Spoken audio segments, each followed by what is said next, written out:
ભગત ખેમડીઓ કોટવાલ ડાલીભાઈ રામદેવજી હાલો હુરો વણવીર ઢોંગો નિરલ કુંભો દાદા ઉગમસિંહ સેલણસિંહ બાપુ આ બધા ગતના ગોઠી હતા.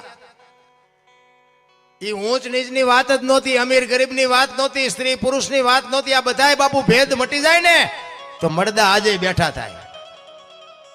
નિજિયા ધર્મની વાત જ બાપુ કઈક જુદી છે. જો પાઠની પરંપરા હતી ને, પેલો પાઠ બાપુ આ દુનિયામાં પ્રહલાદે કર્યો, બીજા યુગમાં હરિશ્ચંદ્રે કર્યો, ત્રીજા યુગમાં ધર્મરાજાએ કર્યો અને ચોથા યુગમાં બલિરાજાએ કર્યો. એમાં બધું બંધ કર્યું. અત્યારે અપલખણા જેવું નથી, તે દીએ હતા ને કા બંધ હું કામ થાય.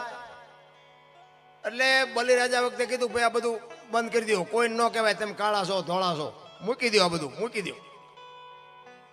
અખિલ બ્રહ્માંડના માલિક કૃષ્ણ પરમાત્માને એમ થયું કે કાલની પેઢીને ખબર કેમ પડશે કે પાઠ આને કહેવાય. પાઠની પરંપરા ચાલુ રાખવા માટે અખિલ બ્રહ્માંડના માલિકને આ દુનિયામાં આવતા